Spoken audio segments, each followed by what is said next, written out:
The light of guidance, the light of guidance, the light of guidance, the light of guidance, the light of guidance, the light of guidance, the light of guidance.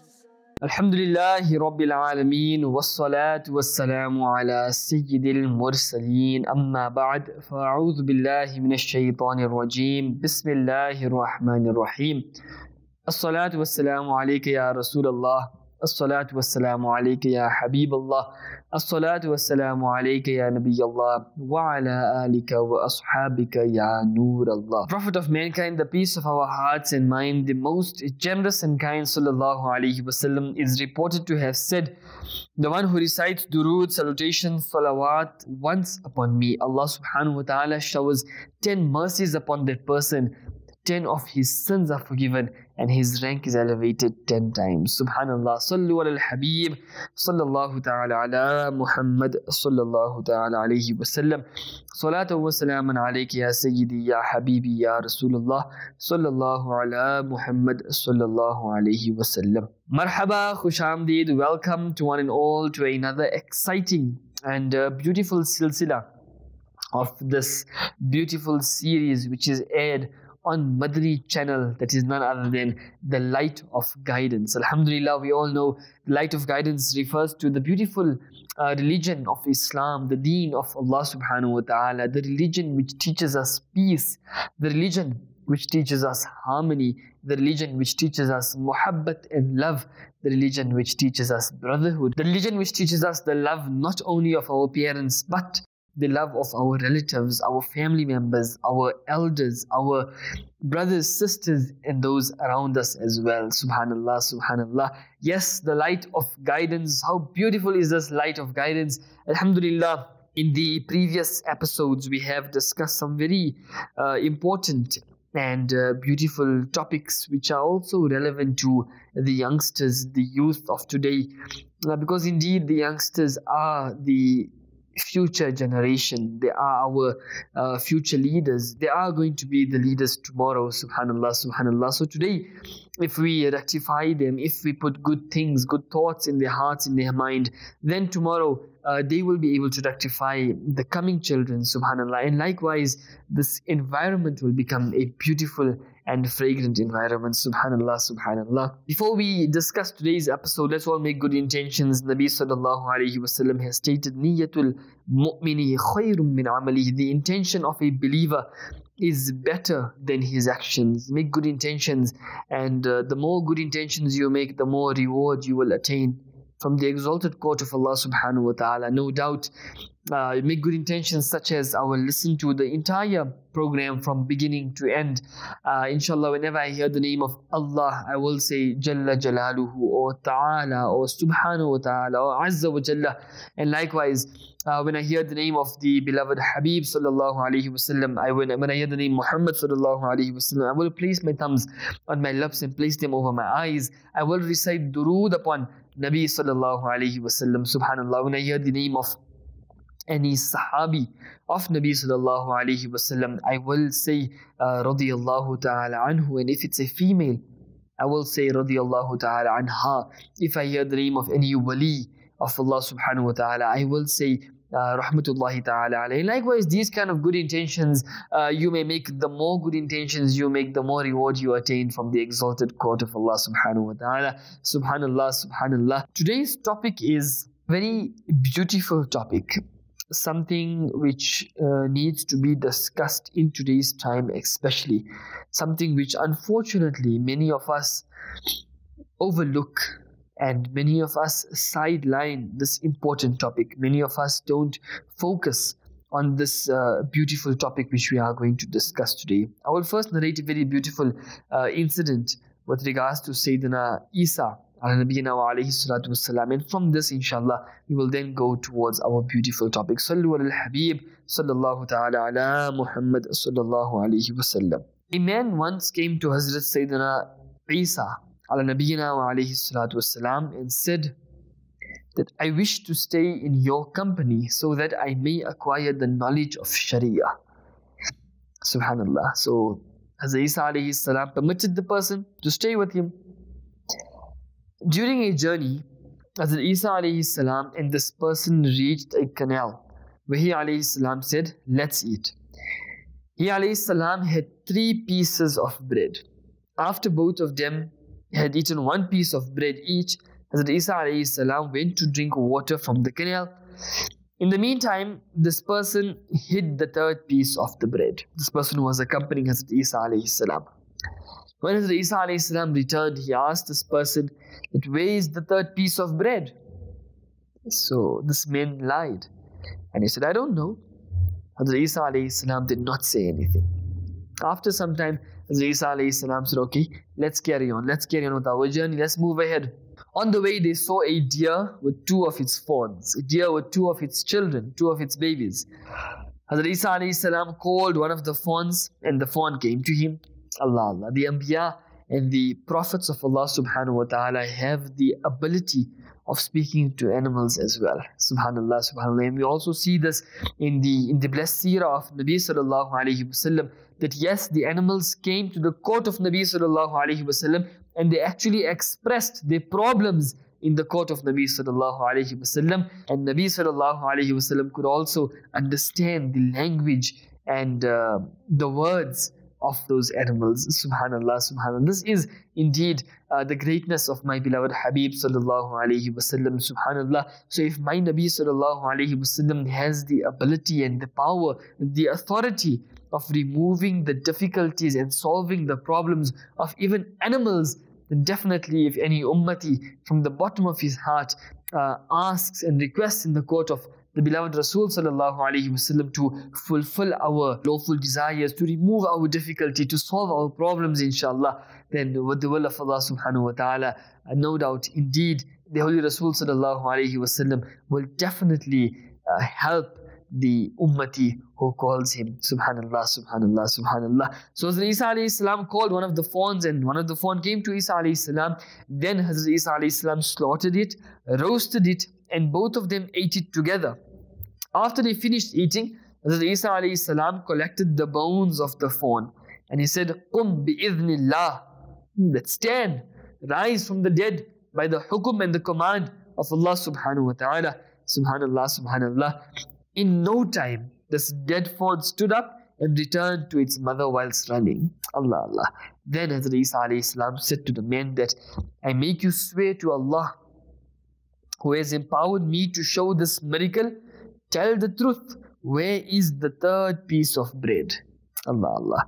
The man again replied and he said, I don't know. Hazrat Isa alayhi salam said, okay, let's carry on, let's move ahead. They carried on. As they walked further, they reached a river. And there was no bridge or no means of crossing the river.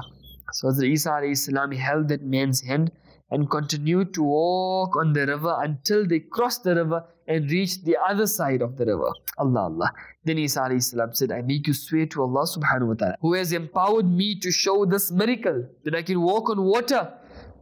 Tell the truth, where is the 3rd piece of bread? Allah, Allah. The man again replied, I do not know. Hazrat Isa alayhi salam said, let's carry on, let's go ahead. Subhanallah. The prophets of Allah subhanahu wa ta'ala also have the ability of walking on water as well. Subhanallah. These are just few miracles of the Anbiya alayhi salam. There are thousands and countless of miracles which the Anbiya of Allah subhanahu wa ta'ala can perform. Subhanallah, subhanallah. As they walked further, they reached a desert. And Isa alayhi salam piled up some sand and he addressed the sand and said, oh pile of sand, turn into gold by the command of Allah subhanahu wa ta'ala. Allah, Allah, Allah, subhanallah. Even the sand, something which can't walk, something which can't speak, something which can't listen, something which can't understand, even that sand obeys the order of a Nabi of Allah subhanahu wa ta'ala. Subhanallah. So Isa alayhi salam said, oh pile of sand, turn into gold by the command of Allah subhanahu wa ta'ala. Immediately that pile of sand turned into gold. Allah. Hazrat Isa alayhi salam took the gold and he divided it into 3 parts. And he said, one part is mine, one share is mine, the other share is yours, and the 3rd one is for that person who has taken the 3rd piece of bread. Allah, Allah. When this person heard this, he immediately said, "O Prophet of Allah subhanahu wa ta'ala, it was me who had taken the third piece of bread." When Hazrat Isa alayhi salam heard this, he said, "Take all this gold." And then he left the man behind. So Hazrat Isa alayhi salam carried on his journey, and this man went his way. So this man took the gold, he wrapped it up in a shawl, then he started moving away. On the way, he came across two other men. And these two people saw that this person has some gold with him. So immediately they had an evil thought in their mind that let's kill him. Let's kill him and take the gold. We'll steal the gold. Allahu Akbar. But this person, he managed to prevent them. And he said that, listen, yeah, don't kill me.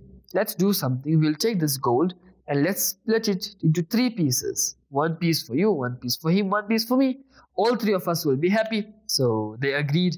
And they said, okay, this is what we are going to do. We're going to split the gold into three and we are going to distribute it amongst ourselves. Then he said that, okay, before we distribute it, one of us should go to the city with little gold and buy some food. So we can enjoy, a nice, tasty meal.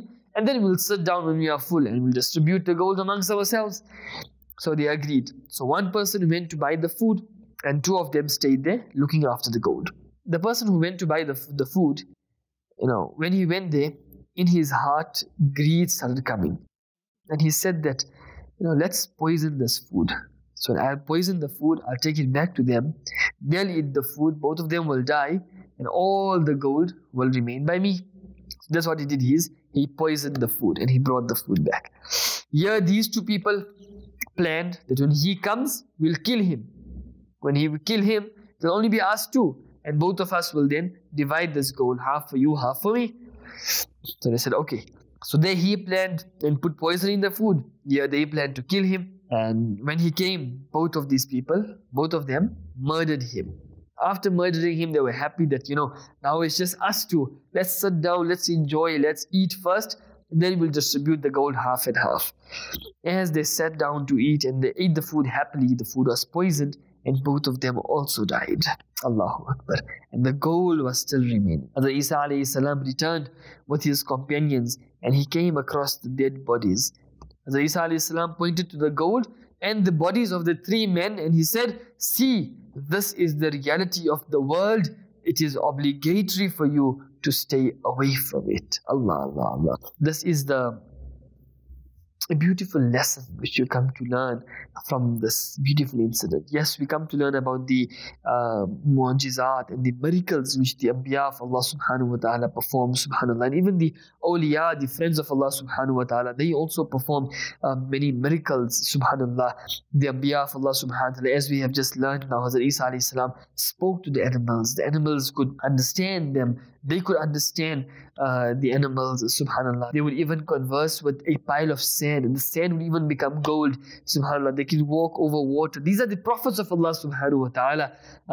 What can they do, subhanAllah? That is beyond our imagination, beyond our understanding, subhanAllah, subhanAllah. As somebody has very beautifully stated that चाहे तो इशारों से अपने काया ही पलट दे दुनिया की, चाहे तो इशारों से अपने काया ही पलट दे दुनिया की, ये शान है उनके गुलामों की, तो सरकार का आलम क्या होगा. Subhanallah, subhanallah, subhanallah. And amongst these beautiful lessons which we come to learn from this incident, one beautiful lesson, subhanallah, subhanallah, is this world. Hazrat Isa alayhi salam pointed and he said, see, this is the reality of this world.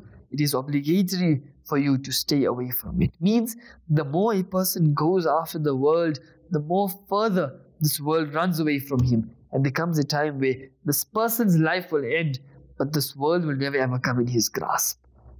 It's like a never-ending circle. A person runs. His entire life, a person is chasing the world. Eventually, nothing happens. He ends up in his grave, and the world he didn't achieve. Allahu Akbar. Unfortunately, this is the condition and situation of many of us today. That every moment, the only thing we are thinking about is this world. How to attain the world. What should we do for this world? Every person dreams and thinks that he wants the world to be under his feet. Whereas the teachings of Islam is, you must stay away from the world. Yes, you stay away from the world Allah subhanahu wa ta'ala will make it such that this world itself will come and be placed under your feet. Subhanallah, subhanallah. But you go after this world, you chase this world, you run behind this world. Allahu Akbar. The more you run behind it, the more further this world is going to move away from you. Allahu Akbar. A very beautiful narration is present in front of me. Subhanallah. Sayyidina Wahab bin Munabbih rahmatullahi ta'ala alayhi stated, Hazrat Isa alayhi salam passed by a town whose dwellers, humans and jinns, beasts and birds, all four-footed animals and insects were dead. Hazrat Isa alayhi salam stood for a while and kept looking at it. Then paying attention to his followers, he said, all of them have died at the punishment of Allah subhanahu wa ta'ala. If it wasn't the case, if it wasn't the punishment of Allah subhanahu wa ta'ala, then all of them wouldn't have been dead together. Isa alayhi salam called these dead people. He said, "O people of this town," one of them replied, "Labbaika ya Ruhullah, ya we are." O Prophet of Allah subhanahu wa ta'ala, ya we are. Yes, we are present. Hazrat Isa alayhi salam asked, "What was your sin?" He replied, "We used to worship shaitan and love the world." Hazrat Isa alayhi salam asked, "What was your worship of shaitan?" He replied, "We used to follow the ones who were disobedient to Allah subhanahu wa ta'ala." Hazrat Isa alayhi salam asked, "How was your love for the world?" He replied, "It was as a child loves his mother. When the world would come to us, we would feel happy, and when it would go away from us, we would feel sad. We had high hopes, and at the same time we were displeasing Allah subhanahu wa ta'ala by disobeying Him." He alayhi salam asked, "How has this happened to you? What happened to you? How this entire situation took place?" The person replied, "We spent the night peacefully, but in the morning we were in Hawiya." He alayhi salam asked, "What is Hawiya?" He replied, "Sijjeen." Hazrat Isa alayhi salam asked, "What is Sijjeen?" He replied, "It is a live coal of fire equal to the whole parts of the world, equal to all the parts of the world in which the souls of all of us have been buried." He alayhi salam asked, "Why are your companions not talking?" He replied, "They cannot talk." Hazrat Isa alayhi salam asked about the reason. "Then why can't your companions speak?" So he replied, "The rains of fire have been put in their mouths." Hazrat Isa alayhi salam asked, "How then are you talking to me, though you are also one of them?" The person replied, "Surely I am one of them, but I am not in the state in which they are. When trouble came, I also became the victim along with them, and now I am hanging with a hair in Hawiya. I do not know whether I will be thrown into the fire or I will achieve salvation." Allahu Akbar, Allahu Akbar, Allahu Akbar. This is the reality of this world. We have just seen now that one of the reasons why these people were destroyed was they would just run behind the world. Everything of theirs was evolving around this world. When the world would come to them, they would become happy, they would feel happy. When the world would leave them, they would start becoming sad, they would start becoming sorrowful. Allahu Akbar. In that love of the world, they started disobeying Allah subhanahu wa ta'ala. Remember, this world is a place where we need to plant for the hereafter. This world is a field.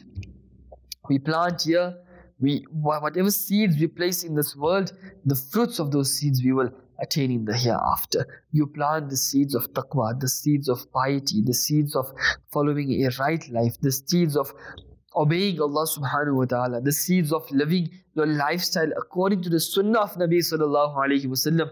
Allahu Akbar. In the hereafter you will see the fruits and the benefits of all of these seeds which you planted in this world. On the other hand, a person uses this world for disobeying Allah subhanahu wa ta'ala. In the love of this world, in the luxuries of this world, a person is just engrossed in this world, so much so that he leaves the teachings of Nabi sallallahu alayhi wa sallam. He starts disobeying Allah subhanahu wa ta'ala. He starts displeasing Allah and His beloved Habib sallallahu alayhi wa sallam. Then the outcome of this you will see in the hereafter as well. The Holy Quran speaks about the world, and Allah subhanahu wa ta'ala mentions, Allah ta'ala says, Bismillahir Rahmanir Rahim, "I'lamu annama al-hayatu ad-dunya la'ibu wa lahu wa zinatu wa tafakhurun baynakum wa takathurun fil amwali wal awlad." Translation from Kanzul Iman: "You should know that the life of this world is nothing but play and amusement and adornment, and your boasting amongst yourselves, and the desire to surpass each other in wealth and children. Allah, Allah, Allah. The Surah Al-Jinan mentions in the tafsir of this ayat that the reality of the world is being mentioned in this ayah. So the Muslims do not feel inclined to it because the world is very less beneficial and is about to end soon. In this blessed ayah, Allah subhanahu wa ta'ala has mentioned 5 things about the world. Number 1 and number 2, the life of the world is only fun and frolic, that is the pastime of children. Further, to work hard only for attaining it is nothing but a waste of time. Number 3, the life of the world is the name of beauty and adornment, that is the way of woman. Number 4 and 5, the life of the world is the name of feeling proud and being arrogant of one another and wanting more wealth and children than others. When this is the state of the world and it has such defects, then one should become occupied with the acts by which his hereafter life may improve, instead of taking interest in this world and making efforts to gain this world. Allahu Akbar. Means this world is just amusement. It's a place of fun. It's a place of luxuries. It's a place where every sort of evil and filthy thing is present in this world. As a Muslim, your duty is not to go towards the evil of this world. As a Muslim, your duty is to abstain from the evil of this world. As a Muslim, your duty is to use this world to prepare for your hereafter, for your akhirah. So clearly it's mentioned that it's a place of your boasting amongst yourselves and the desire to surpass each other in wealth and children. Means competition takes place. Who can have more wealth? Who can have more luxuries? Who can have more cars? Who can have, more things? Yes, the Sahaba Ikram also used to have competitions amongst each other. But the competition of the Sahaba Ikram was nothing like the competition which we have. The competition the Sahaba Ikram used to have, who can make more sajda in the court of Allah subhanahu wa ta'ala, who can perform more tahajjud in the court of Allah subhanahu wa ta'ala, who can keep more fast for the sake of Allah subhanahu wa ta'ala, who can perform more nawafil for the sake of Allah subhanahu wa ta'ala, who can give more sadaqah in the path of Allah subhanahu wa ta'ala, who can, commit and perform more good deeds in order to rectify himself, in order to save himself from the punishment and the torment of the hereafter. This was the competition amongst the Sahaba Ikram. Who can go closer to Allah subhanahu wa ta'ala, who can perform more good deeds. This was their competition. Not that who can have the smartest car, who can have the smartest house, who can have the best lifestyle, who can have the largest amount of wealth in the whole city. No, this was not the competition of the Sahaba Ikram. So yes, in this world you must have competition, but have competition for good things. The moment a person starts having competition with each other, what then jealousy also comes in a person's heart. Why? Why does he have so much? How did he become so successful? How did he become so great? How did he become so honored, so respected? What that takabbur also comes. A person surpassed another person. He starts feeling that, yes, I became something today. I crossed him. I became better than him. My car is better than him. My house is better than him. My lifestyle is better than him. This disease of takabbur starts coming in a person's heart. Then we have the disease of hubbeja. We like people to praise us. We love people to speak good things about us. Then we have the disease of inclining towards this world. Then we have the disease of hurting another Muslim brother's heart. Why? Because when competition starts taking place, then we'll do anything just to disgrace the next person. We'll do anything just to bring that person down. We'll do anything to make sure, his reputation is tarnished in this world. So with this competition, how many evil things come? Yes, with this competition, even lying will come. With this competition, even deception will take place. With this competition, even fighting, abusing, ma'adallah, even some people will go to the limits of killing one another just to surpass and succeed and cross the limits and cross the next person in this competition of this world. One day just sit down and think, suppose I surpassed everyone. I crossed everyone. I have the best house, the best luxuries. How long will I enjoy? 5 years, 10 years, 15, 100, 15, 20, 30, 40, 50, 60, 70. And then what's going to happen? One day or the other, I'm going to leave this world. Today, tomorrow, day after tomorrow. Now, a second later, a moment later, I'm going to leave this world. What's going to be left with me? Am I going to take my, fancy house and fancy car in my grave? Am I going to take my fancy whatever it is with me in the grave? Am I going to take all of this wealth with me in this grave? No. Everything is going to be remaining here behind. Everything is going to be left behind. The only thing I'm going to take in the grave is the good deeds which I have. The only thing I'm going to be taking in the grave is the good actions which I performed. The only thing I'm going to be taking in my grave is my amal. My good deeds will come with me. My bad deeds will come with me. My amal are going to come with me. I did wrong in this world. In order to attain this world, I did every wrong thing. Then I'm going to suffer in the grave. My wealth is not going to come and save me. My children are not going to come and save me. My wife, my car, my house, my luxuries are not going to come and save me. It's just my amal day. On the other hand, a person doesn't go engrossed in this world. He obeys Allah subhanahu wa ta'ala. He worships Allah subhanahu wa ta'ala. He thanks Allah subhanahu wa ta'ala. He is humble in the court of Allah subhanahu wa ta'ala. He is humble in front of people. Tomorrow, these actions are going to help him in the grave. These actions are going to help him in the hereafter. Some people say, Mullah Sahib, we need to earn a living. We need to do something. We need to put food on the table. We need to support our family. Yes, do these kind of things. I am not stopping any person. You are doing business, do business. You need to look after those around you. You need to look after your parents, your siblings, whatever the case is. You're a female, you need to look after your children, your parents, everyone. You need to earn something in this world in order to support your family members, your relatives.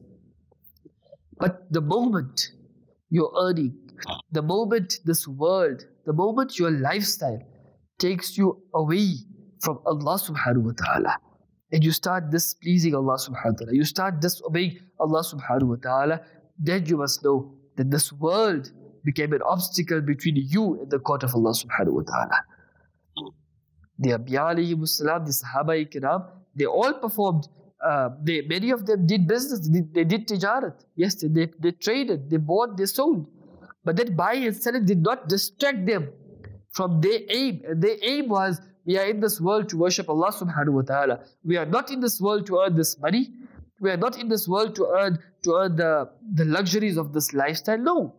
Our aim in this world is to worship Allah subhanahu wa ta'ala. That's what we are earning. It is so we can live. It is so we can carry on our life, so we may worship Allah subhanahu wa ta'ala for our life.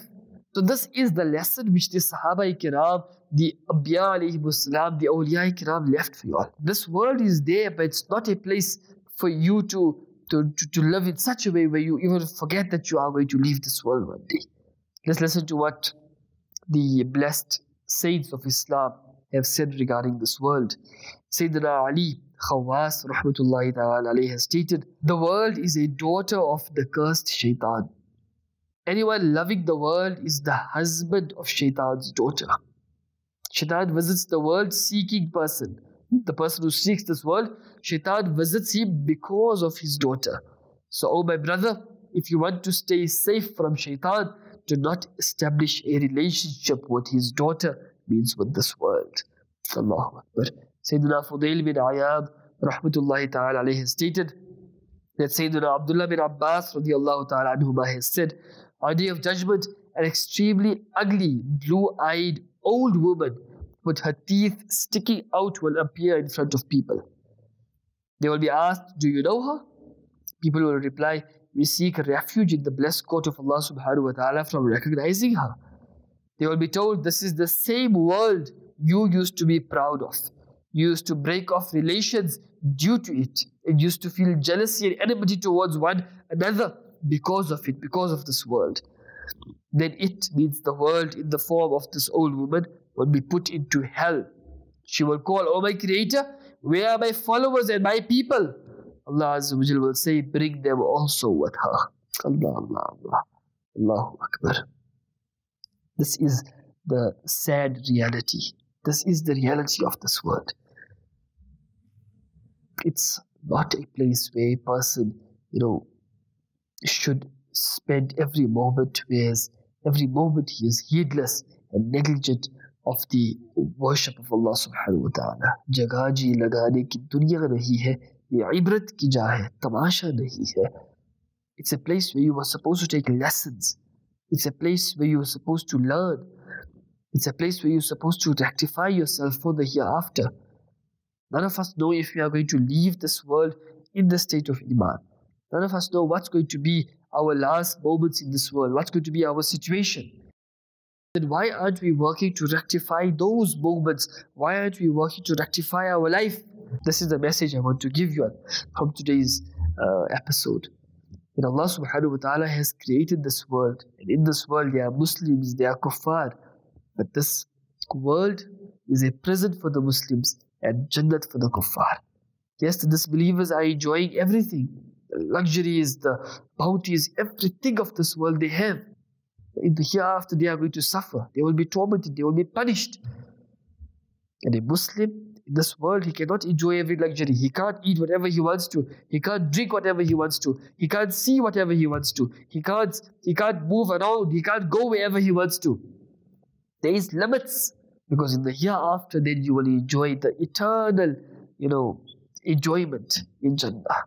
The luxuries, the beauties of Jannah is for you. If in this world you control yourself for the sake of Allah subhanahu wa ta'ala. In this world you please Allah and His beloved Habib sallallahu alayhi wa sallam. It is mentioned in the book Malfuzat ala Hazrat. Ala Hazrat rahmatullahi ta'ala alayhi has stated, it is stated in a blessed hadith, if the value of the world were equal to even a mosquito's wing to Allah subhanahu wa ta'ala, He, Allah subhanahu wa ta'ala, would not give even a mouthful of water from it to the unbelievers.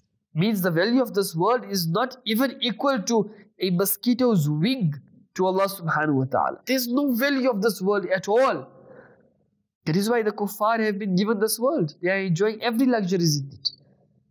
But this world is not, a place of enjoyment for the believers. This message I want everyone to take away with you all. May Allah subhanahu wa ta'ala enable us to act upon whatever we have learned. May Allah subhanahu wa ta'ala enable us to have the proper understandings of the deen of Allah subhanahu wa ta'ala. Make dua, may Allah subhanahu wa ta'ala grant all of us the true understanding of deen and the jazba and the shock, the enthusiasm of learning ilm. Remember, the love of Nabi sallallahu alayhi wa sallam is the base of your iman. Instill this love in your hearts, in your mind. If you have this love, by Allah, you have everything. If you lose this love, you lose everything. Be happy, stay happy, be positive, think positive, stay positive. We hope to see you soon, inshallah azza wa jal. Sallu ala al-Habib, sallallahu ala Muhammad, sallallahu alayhi wa sallam. The light of guidance, the light of guidance.